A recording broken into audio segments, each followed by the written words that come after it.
This is not just a story about a crime. It's a story about pain that no one heard. About a man who went unnoticed until he made an entire city speak about him. His name was Zhang Wei. He was a garbage truck driver, and he became a symbol of the hopelessness bred by the system. Why did he start killing? Why did he choose exactly the ones he chose? And is it true that he is actually not a maniac, but a mirror held up to society? Today on the Topics channel, a story with no easy answers, only questions that people fear to ask aloud. Before you lies a ghost city, and in its shadow, a man you will not forget. This is a ghost city, one of many that appeared in northern Hebei province in the 2000s. Here on the outskirts of an abandoned industrial area, a dead forest of unfinished buildings looms. Over 40 stalled construction projects scattered around the vicinity, many of them lifeless for more than 10 years. Once a modern new district was planned, but those plans collapsed. At dawn, the gray concrete monoliths drown in the pre-dawn gloom. The air carries a faint smell of coal dust, an echo of a bygone industrial era. Every day at this hour, only two signs of life exist here: the cold wind and the distant clatter of train wheels. But in this ringing silence, something sinister lay hidden. It was here, among the industrial ruins, that a story unfolded which makes the blood run cold. In the 2000s, this abandoned ghost city became the stage for a series of cold-blooded murders. In this emptiness appeared an invisible Avenger, a serial killer whose victims, as it turned out, were far from random and far from innocent. This story is a documentary investigation about the man who turned the ghost city into his hunting ground. His name was Zhang Wei. A garbage truck driver, lost among the ruins of others' dreams, he became known as a serial killer whose motives revealed the dark side of modern Chinese reality. The first to notice it was a tall worker in a tattered jacket. He stopped short, pointing a finger at a space between the concrete slabs. His partner initially thought it was a mannequin or a doll thrown among the trash. But when they came closer, it became clear. Before them lay the body of a man in a dusty jacket. In the next moment, both men recoiled in shock. Dead. Undoubtedly dead. Their minds refused to accept this sight. Here, among rusty rebar and broken bricks, someone had left a corpse like unwanted trash. They didn't even exchange glances. Both knew they had to call the police. But one question was written in their eyes. How many more such finds do these dead streets hide? Early in the morning, in a deserted area, the first body was found. The victim, a middle-aged man, lying on cold concrete among construction debris. On his neck was a dark bruise of an unusual shape, a clear sign of strangulation. Li Jiang, examining the deceased's neck, immediately noticed that the mark was too wide. He thought that the victim had likely not been strangled with a rope. The medical examiner confirmed the guess.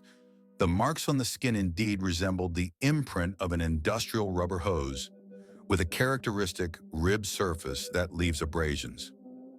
Not far away at their feet lay a piece of thick rubber hose with traces of rust.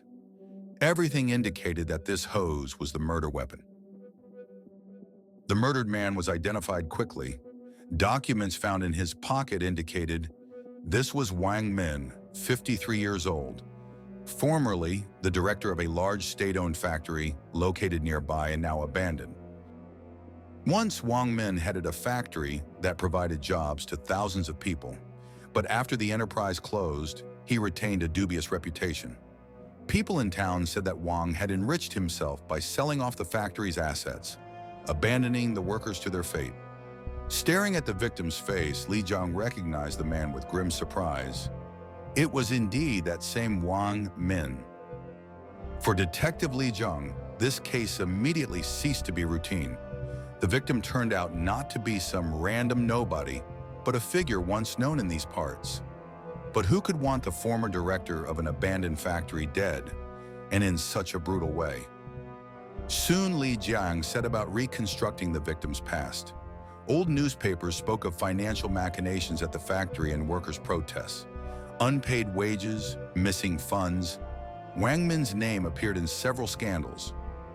Reading one of the clippings, Li Jiang stumbled on a line that sent a chill down his spine. Hundreds of workers were left with nothing. The factory management is accused of selling off equipment on the side. This line seemed like an echo of a long-forgotten injustice. This death very well could have been revenge. But whose? Wang Min had plenty of people who bore him a grudge, from deceived employees to local residents whose families were ruined after the factory's closure. For now, Li had no answer. He would have to unravel threads stretching into the past of this ghost city. 10 years before Wang Min's death, a revolt was boiling at the factory gates. Hundreds of laid-off workers blocked the entrance, demanding answers from management.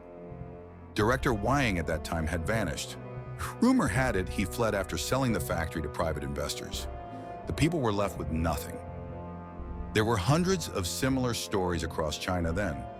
In the early years of market reforms, workers were losing jobs en masse and taking to the streets in protest. According to the human rights organization, China Labor Bulletin, from 2000 to 2010, there were no fewer than 553 strikes and protests by workers across the country. The case of Wang Min was just one of many, though with especially tragic consequences. One former factory employee recalled how he gave 18 years of his life to that place. He had worked under Wang Min's leadership from the very start, from the founding of the workshop, and then they were all simply tossed out onto the street. According to him, officially the factory was declared bankrupt, but in reality something else was happening. Production was sold off piece by piece, equipment was taken away under the pretense of being written off, and even the workers' dormitories suddenly turned out to have been sold. The factory management, including Wang Min, disappeared. The workers were left without wages and without explanations. He said people went months without pay. And then, when the secret sell-off of assets became known, rage flared at the factory. People went to the main gate with banners. Someone among them shouted in fury a phrase that would remain in many memories. "The officials have lost all shame. They sold the factory, sold the dormitories, and sold the people too." The workers' anger was justified. In their view, the factory had been looted, and the promised compensations remained only on paper. For years, many knocked on local officials' doors demanding justice, only to receive bureaucratic brush-offs in return. One of the workers quietly admitted that he was 50 at the time. He felt broken. No pension, no job. Some fell ill from stress, and some couldn't bear it. There were even suicides. The unemployed scattered wherever they could. Some tried to start over in other cities. Some agreed to the most arduous and humiliating conditions just to survive. And some sank to the bottom, with no hope of climbing out. Among those whose lives were destroyed by the factory's closure was one woman. Her name was hardly mentioned in the reports, and few knew her outside those walls. But it was her fate that would become the very trigger that set off the chain of murders in the dead city. That woman's name was Lin Yu. She was Zhang Wei's mother. In the late 90s, the factory where Lin Yu worked was still running. She had been widowed young and lived for her son. In a narrow, dilapidated dormitory room, she would mend clothes in the evenings while her son, Zhang Wei, did his homework under a dim lamp. He was a quiet, diligent, clever boy. When Lin Yu said it was time for bed, he stubbornly insisted, just a little longer, not looking up from his notebooks. She would smile with exhaustion and tenderness, proud of his dedication, but worried he might wear himself out. In the early 2000s, the factory began shutting down. Lin Yu was among the first to be laid off. After 15 years of work, she received only a token severance. In her hands, just her work booklet and empty promises. She stood at the gate among other women, clutching a thin envelope of papers in her fingers, her eyes filled with tears. Angry voices rose in the crowd. Someone asked where the director was, others cursed him and all the management. People felt betrayed, helpless. Having lost her job and with no means to live, Lin Yu tried to hold herself together for her son, but secretly from him, she did what seemed the only way out. Late at night, when Zhang Wei seemed already asleep, she would quietly get dressed, put on a simple but neat dress, fix her hair in front of the mirror, and slip out of the room. Her son heard those steps, sometimes asked where she was going, and she answered that she would be back soon. He felt something was wrong. Sometimes it seemed to him that she had been crying. Without work or support, in complete desperation, Lin Yu began to earn money with her body. She felt ashamed and hid it from her son. Each night she went out into the darkness, hoping that by morning they would have enough to buy food. The morning of March 4th, 2003 was etched in Zhang Wei's memory forever. Waking up, he did not find his mother at home. Panicking, he ran out into the yard wearing only a jacket and ran along the old concrete factory wall shouting, peering behind garages, into dead ends, between workshops. No one answered. His desperate voice dissolved into the cold silence of the city. Lin Yu's body was found near the factory boiler house, in a deserted corner where no one ever looked. A police officer arrived at the scene. Tired, indifferent, he picked his teeth with a toothpick as he looked at the woman's body as if it were routine. Next to him stood young Zhang Wei, his eyes swollen from tears, lips trembling, hands clenched into fists. He demanded that they find the killer. He begged. He could not believe that something like this had happened to his mother. So kind, so caring. But the officer averted his eyes and, not wanting to get into details, muttered that, "It's clear enough. Surely some client had strangled her in a drunken stupor." When Zhang pleaded for an investigation, he heard only a cold response. His mother had chosen that life herself, and there was nothing surprising about it. There was a lot to do, short on manpower, added the officer, and he couldn't promise that anyone would be found. He suggested registering her as unidentified, and as for the son, to send him to an orphanage. After all, he said, the boy had no one left anyway. Those words cut into Zhang's heart like a knife. The official investigation into Lin Yu's murder led nowhere. To the police, she was just another woman of low social responsibility. The death of such a person was not cause for effort, and so 15-year-old Zhang Wei was left completely alone, without a mother, without support, and without justice. Years passed. Zhang Wei drifted around the country, scraping by on odd jobs.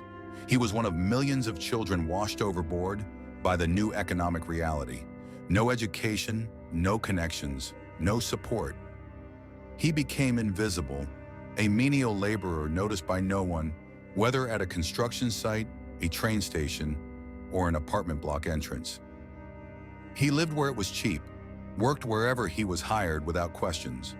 Each day he lifted bricks, carried sacks, dug trenches, and each evening he returned to a rented dormitory with the feeling that his life was filled with nothing, except fatigue and cold. Eventually he returned to where he started, to his home district, which was no longer home. The concrete skeletons of buildings stretched upward like monuments to unfulfilled hopes. That city had become a ghost city, and it was here among the empty buildings that he found a job as a garbage truck driver. Every morning, even before dawn, he would start the engine and roll through the streets collecting the waste that no one else even saw. Zhang Wei became part of the landscape. No one noticed him, just as no one noticed hundreds of other migrants. Those who sweep streets, clean stairwells, haul garbage out of others' bins. But inside the silent man, poison was slowly accumulating. Years of loneliness, humiliation, injustice, and the memory of his mother, all of it festered in him like a dull pain awaiting release. Very soon, this orange garbage truck would cease to be just a machine. It would become a weapon, and the streets of the dead city, the arena of vengeance. Late at night, in an almost empty underground parking garage of the city administration, Li Fen, a bureaucrat with many years' service, was walking to her car. The neon lights reflected off the concrete, creating a hollow, unreal silence. She had already taken out her keys when suddenly the headlights of a garbage truck flashed behind her, blinding the woman. The huge orange vehicle rolled silently out of the shadows and blocked the way. Before Li Fen could react, from behind a concrete pillar burst a figure in work overalls with a hood. In his hand, a makeshift noose made from black rubber hose. The attack was lightning fast. The loop tightened around the victim's neck, cutting off her scream and turning it into a muffled gurgle. The killer whispered in her ear an accusation laced with pain that she could have helped but refused. Li Fen's struggle was brief. The man was stronger. A moment later, her body went limp. By morning, the underground garage echoed with sirens and investigators' voices. The second murder in 2 weeks. This time, the victim was Li Fen, a city administration employee and Detective Li Jiang's sister. He was on the scene. He knelt before the body that just yesterday had been breathing, laughing, speaking. His face had frozen in an expression of pain. His lips trembled with the words he hadn't had time to say to her. When colleagues tried to help him up, he broke away, in fury and despair, in helplessness. He screamed into the darkness of the garage, as if the killer were still somewhere nearby. For Li Jiang, Li Fen's death was a personal catastrophe. His sister had been his only family. Her life ended among concrete walls and neon shadows. No one expected that the next crime would hit so close to home. Colleagues advised him to take a break, but he refused. His voice turned firm, his gaze cold. He vowed to himself he would find the killer. From that day, the investigation was no longer just work. It became his vengeance. Li Fen's office smelled of paper and dust. Everything here had frozen, as if time had stopped the day she died. The detective went through her work folders. Among them, internal memos, financial reports, petitions from citizens. One envelope made him stop in his tracks. A collective letter from former employees of the Huncheng factory, the very one where years ago, Lin Yu, Zhang Wei's mother, had worked. The deeper he delved into the papers, the clearer it became. Li Fen had been dealing with the issue of social payments after the enterprise's closure. She had participated in distributing compensation and was a link between the deceived workers and those making decisions. Thoughts whirled in Li Jiang's head. He recalled his sister's look, her fear in her final moments. It was all adding up. Both she and Wang Min had ties to the ruined factory. Li Jiang began to suspect that what he was dealing with was not a series of random murders. It was a chain, logical, suggesting vengeance, and the next death could already be anticipated. He had only to hurry, to piece it all together before it was too late. A few days later, the investigation team gathered for a morning meeting.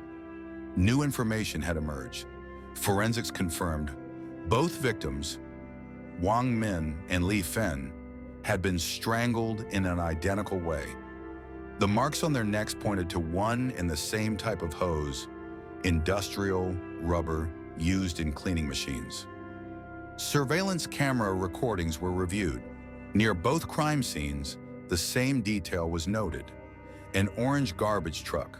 One vehicle, one route. Far too many coincidences. Li Jiang put forward a hypothesis. The killer was a municipal worker. Access to a vehicle, to a hose, to areas of the city, it all fit. He demanded the driver list be checked faster, but there turned out to be too many. Hundreds. Then Li Jiang looked at the board of photos. He was searching for a connection. What linked these people, aside from the method of murder? And then an important detail surfaced in his memory. Both Wang Min and Li Fen were connected to the Huncheng factory. One, a former director, the other, handled compensation after it closed. A thread pulled taut. He remembered another figure from that time, the local precinct officer who had handled the workers' complaints in the high-profile cases. The name surfaced instantly, Zhao Shui. It was he who many years ago had led the formal investigation of the case of a woman's murder by the factory garages. A woman named Lin Yu, Zhang Wei's mother. A deafening silence fell in the room. Everyone understood the next target could be the former inspector. That evening, former officer Zhao Shui stepped out into his yard. He knew the police had warned him of danger, but he took it skeptically. In his years of service, he had seen plenty of paranoia and panic. It all seemed exaggerated to him. He threw out the trash, cast a glance at the horizon, the same smokestacks at whose foot a woman's body had once been found. He was about to go back inside when a shadow flickered behind him. From behind a shed stepped a man in work overalls. In his hand, the familiar black hose noose. In the darkness, the face was indistinguishable, but the voice that addressed Zhao was calm and recognizable. The same boy whom he hadn't helped once upon a time. The boy whose mother was found murdered, the case filed away as an accident. The retired officer recognized him in horror. He backed away, stammering excuses, saying he was just following orders, that nothing could have been done back then. But the killer wasn't listening. He remembered every phrase, every indifferent word, every perfunctory gesture by which his orphanhood had been filed in the archives. The hose tightened. The struggle was short. Another witness to the past was gone. A minute later, Li Jiang's car pulled up to Zhao's house. He had been racing there, understanding. The killer was close. In the headlights, a figure in an orange jacket flashed, someone who had just left the scene of the crime. Li Jiang jumped out of the car shouting. He ordered him to stop, but the figure darted between the houses. He took off in pursuit. The industrial zone twisted into a maze of alleyways. Li Jiang, breathing hard, chased the figure in overalls. Ahead of him, a rusty fence. The killer nimbly vaulted over it and vanished into the darkness. In the distance, an engine roared. Apparently, he had prepared an escape route in advance. As patrol cars converged on the scene, Li Jiang sank to his knees in helplessness. He found a torn piece of orange fabric, proof that everything happening was not a figment of his imagination. For the first time, the detective had gotten a look at the face of the man he was chasing. A man of about 30 with empty, seared eyes. He was dressed like an ordinary sanitation worker, but behind him stood decades of pain. Now the police had the key thing, an identification and a name. Zhang Wei was a shadow no more.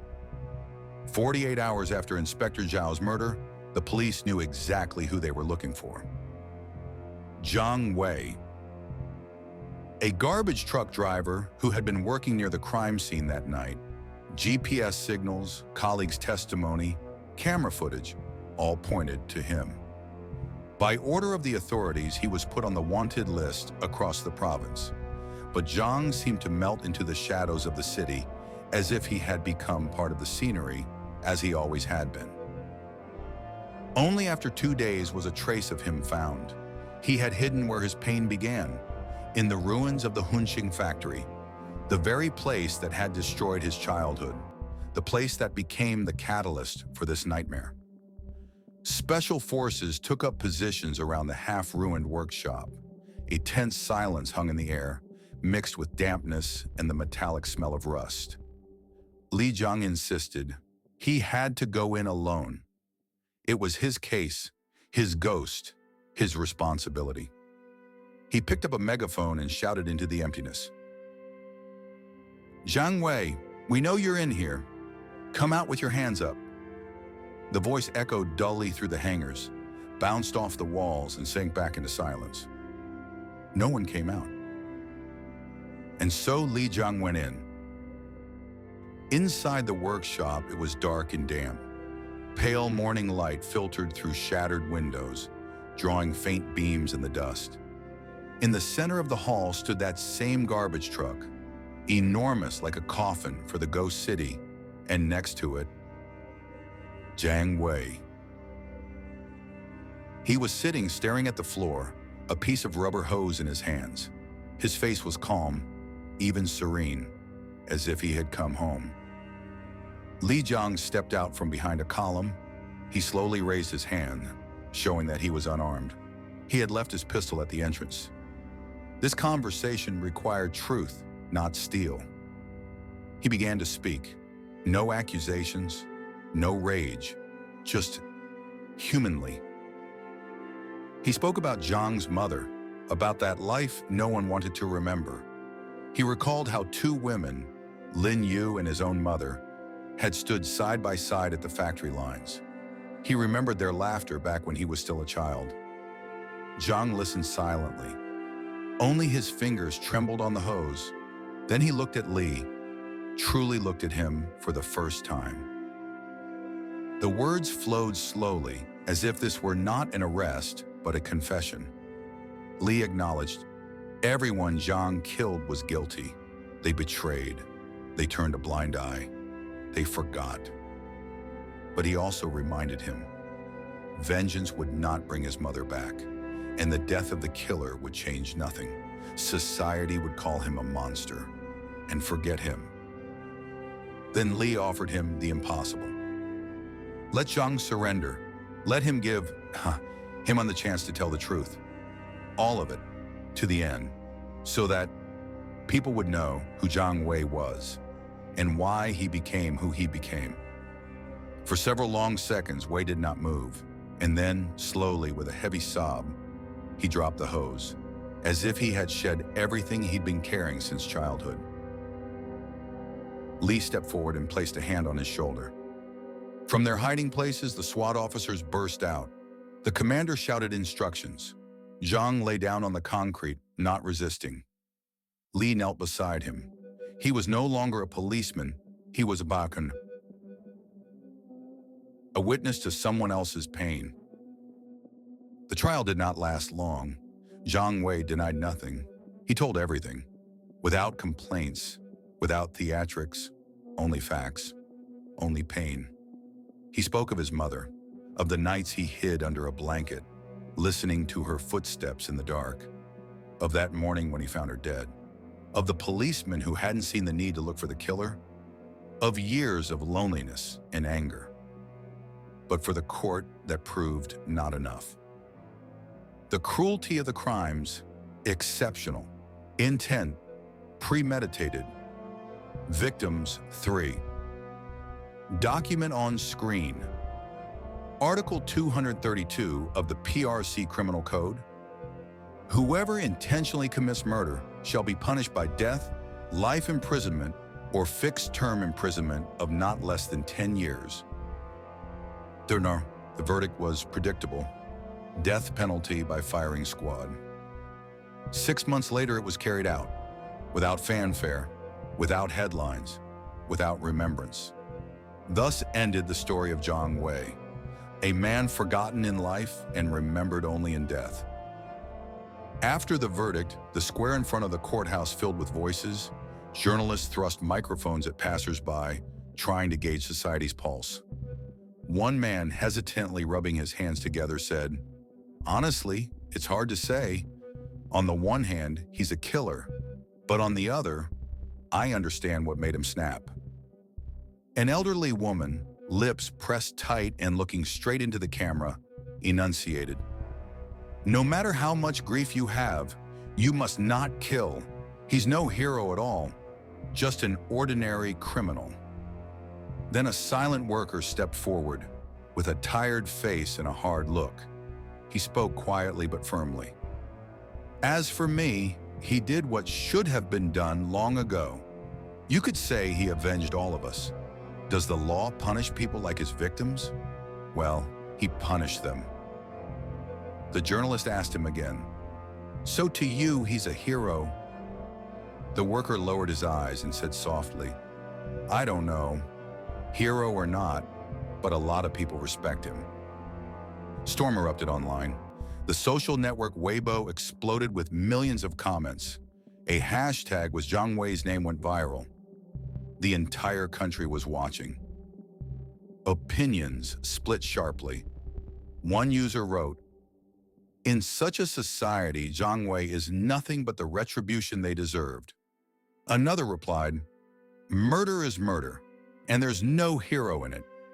Some called Jiang a people's Avenger and said that where the corrupt authorities had finally gotten what they deserved, others, on the contrary, accused society of justifying vigilantism and insisted that a criminal must not become a hero, whoever he is.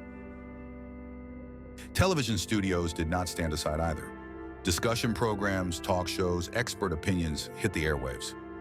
The host in a sharp suit asked directly, "Host, Mr. Chen, do you consider Zhang Wei a hero?" Expert Chen shook his head. Expert Chen: "By no means. His actions undermine the foundations of public order. If every wrong person grabs a knife, chaos will erupt." Expert Liu countered calmly and clearly. Expert Liu: "But Zhang's case is a worrying signal. Yes, he's a criminal, but he became a product of injustice and despair. It's a tragedy that exposes the sore points of our society." The host raised an eyebrow. Host: "So you are, in a way, excusing his actions?" Expert Liu did not blink. Expert Liu: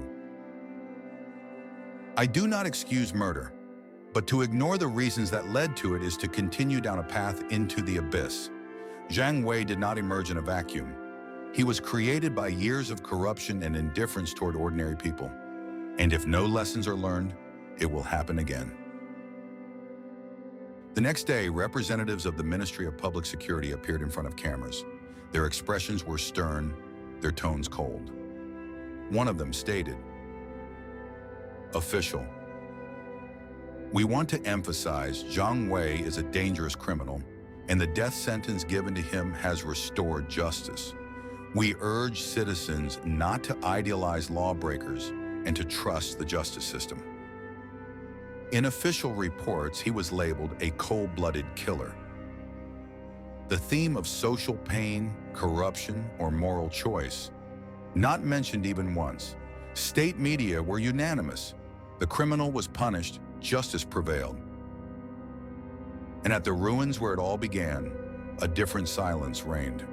At the gates of the Hunqing factory, among fallen leaves and rusty chains, candles began to appear. Someone brought an old photograph of Lin Yu. Someone placed a candle by Wang Min's portrait.